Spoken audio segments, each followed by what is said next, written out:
Hey everyone, welcome to this session on weekly legal news update. Now, hardly few days are left for CLAT, and this week is very crucial because whatever you have learned so far, whatever you have studied so far, now is the time to revise. However, along with that, the current affairs, the things that are relevant for your CLAT and the law entrance examinations that cannot be ignored. So, continuing with the process, every Friday we upload important legal news that gives you some insight regarding some legal development, some legal news that is relevant for your CLAT and other law entrance examinations. So, let's begin today's session. It's 2nd of December, and the topic for today's discussion is in-camera proceedings. And we have taken this topic because of a issue that came up recently in Tarun Tejpal case. You must be aware of this Tarun Tejpal case that sometime back the ex-editor of the Tehelka magazine was accused of sexual assault. So in that situation, he has requested for in-camera proceedings, but that request has been denied by the Supreme Court. So what is in-camera proceeding? When can it be given? In what cases does it happen? And all the things related to in-camera proceedings we're going to discuss in this session. So let us begin. So the Supreme Court on Monday, that is last Monday, rejected a plea by Tarun Tejpal, former editor of Tehelka magazine, for in-camera hearing of a rape case against him. So can it happen in rape cases? First of all, what is in-camera proceedings? In-camera proceedings is a private proceedings where the general public, the press is not allowed to be a part of that proceedings, so that some identity of the parties remains private. It is not revealed to the general public. Some confidential information remains within the four walls of the courtroom. So in-camera proceeding is a private proceeding where outside members are not allowed, the press is not allowed, you're not allowed to publish the proceedings in the media. So that is the protection given to an in-camera proceeding. So the High Court of Bombay in Goa is to hear the Goa government's appeal against the Tejpal's acquittal in the case of his colleague's rape. So it's a rape case where Tarun Tejpal was accused of rape of a colleague. Tejpal was accused of sexually assaulting a then colleague in Goa in November 2013. So it's a 2013 case. After an in-camera trial, additional session judge Shama Joshi had acquitted him of all charges on May 21, 2021. So there was acquittal. Acquittal happened. Now there is this case of appeal against Tejpal's acquittal. That is under consideration now, and which is what Tarun Tejpal wants, that it happens in private, it happens in camera, but it is not being allowed. So let's understand what is in camera proceedings. In-camera proceedings are private, unlike open court proceedings. They are conducted as per court's discretion in sensitive matters to ensure protection, privacy of the parties involved.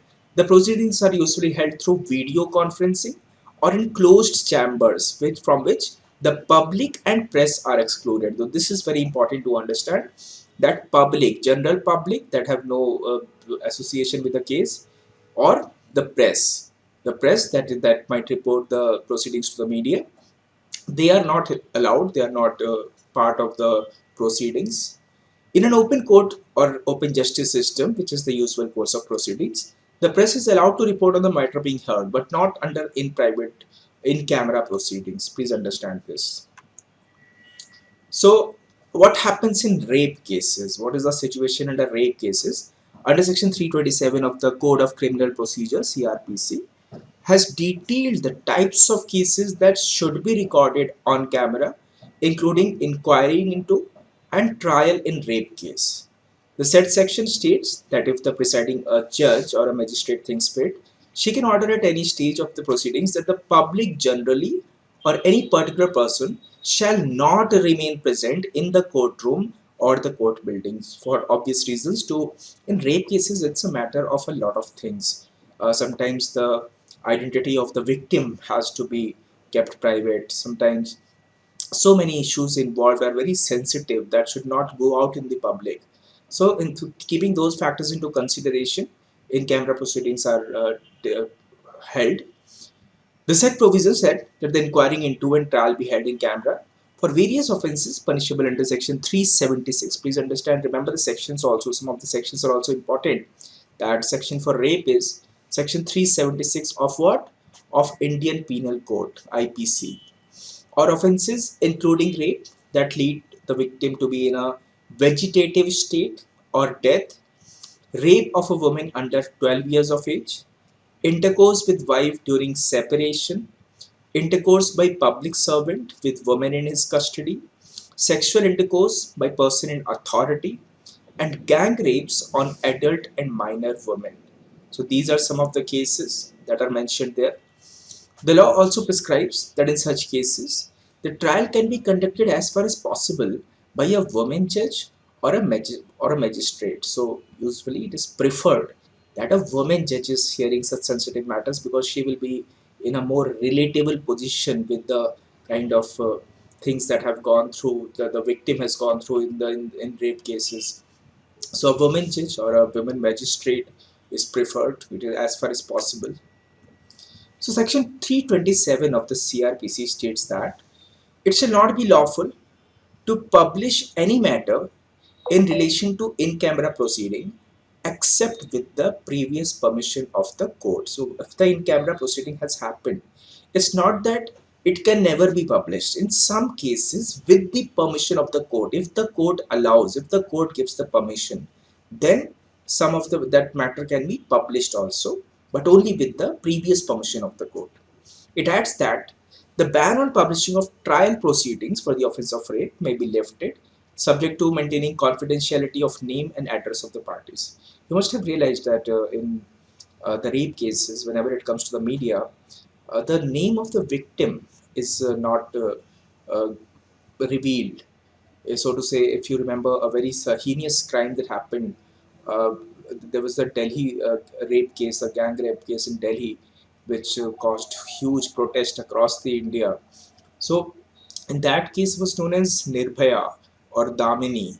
So Nirbhaya, Damini, these were the names given to the victim. That was of course not her original name. So the original name is protected. Original name is not revealed to the public because that might have so many repercussions. So, but the publishing of trial proceedings for offence of rape may be lifted subject to maintaining confidentiality of name and address of the parties. The parties' name and address should not come. In which other cases are in-camera proceedings held?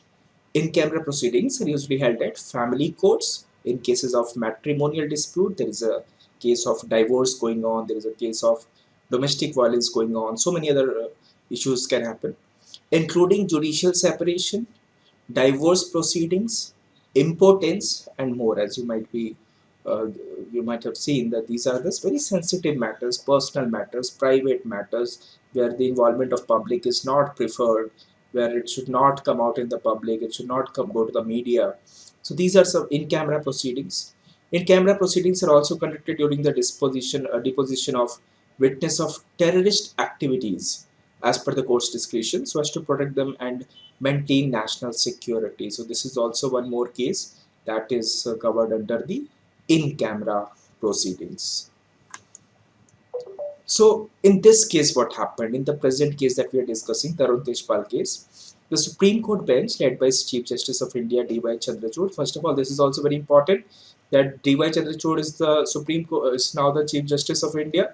Everybody knows this. So he said that the object of Section 327 of CRPC is to protect the victim's right so that she can depose fearlessly. So, what is the object? That victim, it is mostly focused on the victim, the person who has the against whom the crime has happened, which is under trial right now. So to protect the victim's identity, victim's rights, so that she can depose fearlessly. We are using the word she also because of course the rape, these are all the offenses against women. It noted that while inquiry leading up to the trials is to be conducted in camera and the proceedings have crossed that stage, the accused has no vested right to demand in camera hearing.